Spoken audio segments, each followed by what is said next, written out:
Jorge Saucedo, muy buenos días. Buenos días, licenciado. Buenos días, Marcela. Y un saludo al auditorio que nos escucha esta mañana. Pues bueno, hoy quiero compartir con ustedes la situación que se vivió este fin de semana en La Laguna.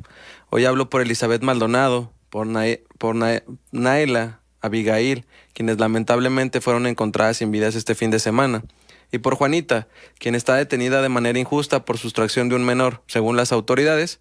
Y para entender esta situación, hay que recordar que el año pasado México, al menos 25.4 millones de personas de 18 años y más fueron víctimas de algún delito como robo de vehículo, de casa-habitación, asaltos, secuestros, lesiones y delitos sexuales. Entre las razones por las que la víctima no pasa a denunciar estos delitos ante la autoridad, destaca la pérdida de tiempo, la desconfianza de las autoridades, los trámites largos y difíciles, la actitud hostil de la autoridad y el miedo a que nos vayan a extorsionar las mismas autoridades. El Índice de Impunidad Global en México, elaborado por la Universidad de las Américas de Puebla y el Consejo Ciudadano de Seguridad y Justicia, reveló que el 99% de estos delitos que se cometen en el país no son castigados. Y si esas cifras parecieran alarmantes, licenciado Marcela, ahora hablemos de lo que pasa con las mujeres en nuestro país. Y es que cada hora de los últimos 4 meses en nuestro país, al menos fueron cometidos 5 delitos de violencia de género, según cifras de la Secretaría de Ejecutivo del Sistema Nacional de Seguridad Pública. Mientras que 30.7 millones de mujeres, que son el 61.1% de las connacionales, han sufrido algún tipo de violencia de género, solo 9.4% denunció los crímenes cometidos en su contra y el 2.2% pidió ayuda.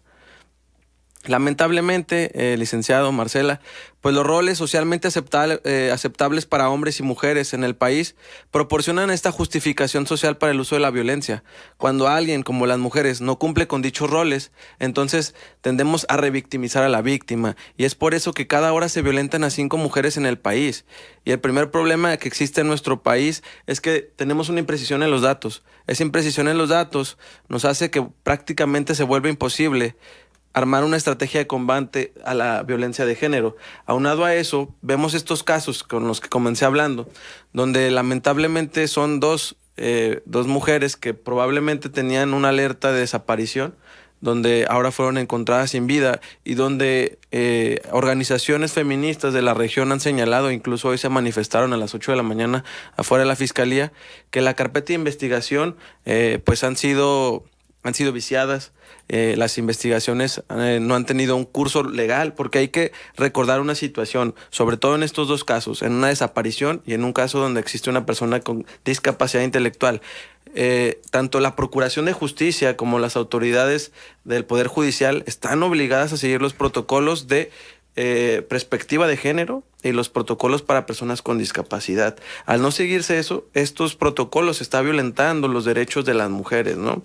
Porque hay que entender, y es algo muy importante que debemos de señalar, de nada sirve que tengamos alertas de género, porque hay que recordar que Torreón tiene una alerta de género y que del lado del estado de Durango existe una alerta de género.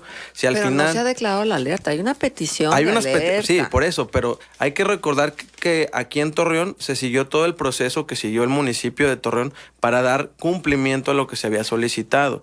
Y si no se admitió la alerta. No se admitió porque el municipio actuó de manera, pues siguiendo los protocolos, ¿no? Pero si ya Entonces no hay alerta. Bueno, no hay alerta aquí en el municipio de Torreón. Pero es importante señalar una cosa. De nada sirve que los municipios soliciten o tengan alertas de género si es que al final las denuncias no proceden, ¿no? Si estas carpetas de investigación al final quedan viciadas.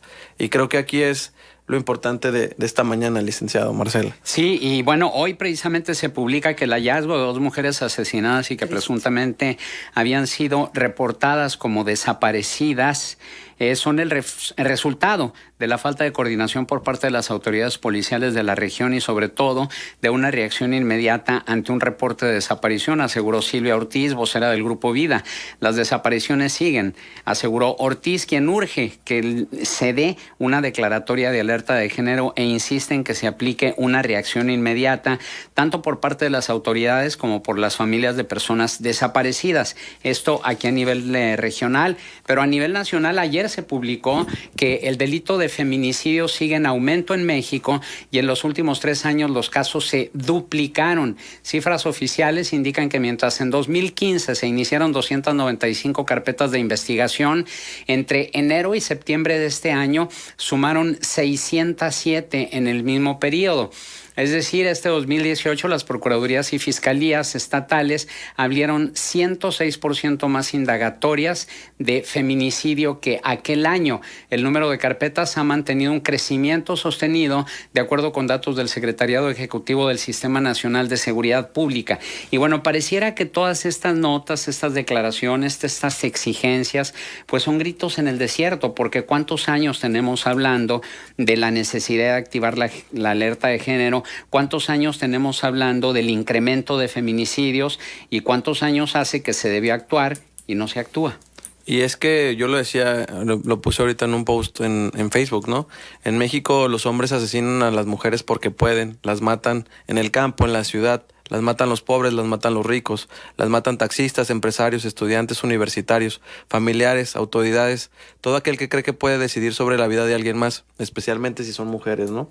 Porque al final vivimos en este país donde se nos hace tan cotidiano que sucedan este tipo de cosas. Vemos como si fuera nada más eso, una cifra, un número más en la estadística del feminicidio, y no nos damos cuenta que Juanita y estas 2 mujeres que perdieron la vida tienen una historia detrás, una historia con la que luchan día con día y que lamentablemente pues es esto, ¿no? Lo que hablamos de la no denuncia, el que la mujer siente que no puede denunciar porque tiene miedo a que se le trate de una manera, a que se le vuelva a revictimizar cuando se le está tomando la declaración, cuando se le están haciendo los pues a través del médico legista las pruebas necesarias, los exámenes.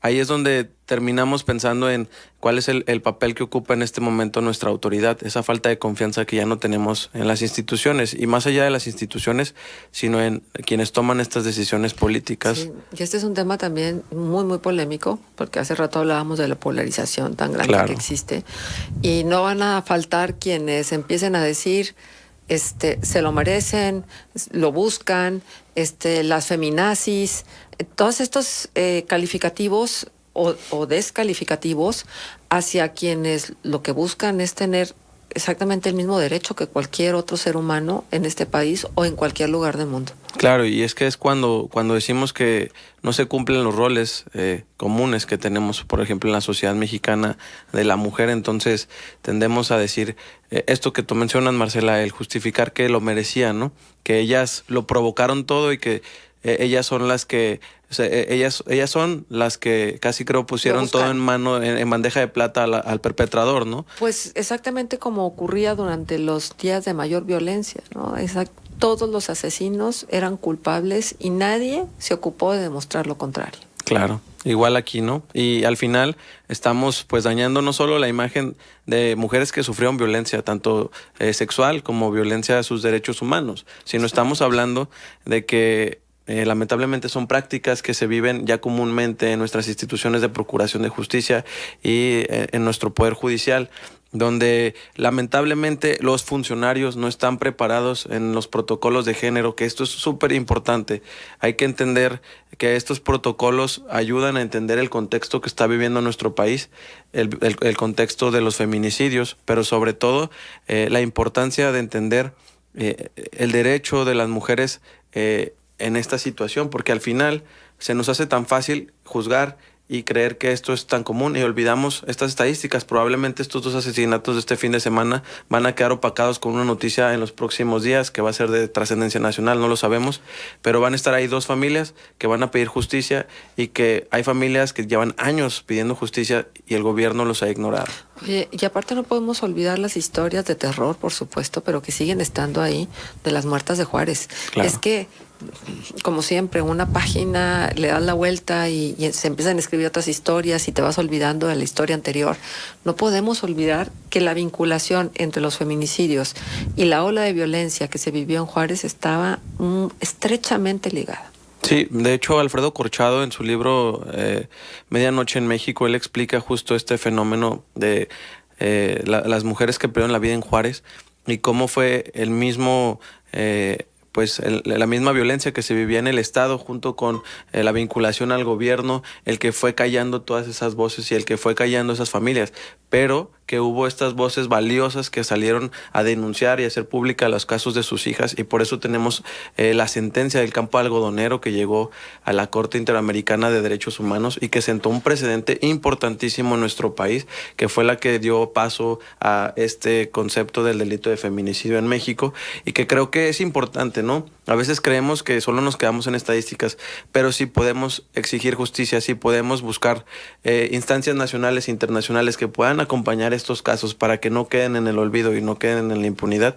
Creo que estamos haciendo algo. Y creo que es importante por eso darle voz en este tipo de espacios a estas personas que no tienen a lo mejor la capacidad económica o la capacidad académica de poder afrontar esto en los juzgados, ¿verdad? Porque si no tenemos para pagar un abogado, y hay que recordar que los abogados de oficio tienen demasiado trabajo, o sea, están sobresaturados, por lo que a veces es imposible poder darle la atención a cada uno de los casos como se debería de hacer. Cuando menos, no quedarse callados. No quedarse callados y estar señalando estos. Bien, Jorge, ¿algún punto de contacto? Claro que sí, @Jorge Informando en Twitter y Jorge Saucedo en Facebook.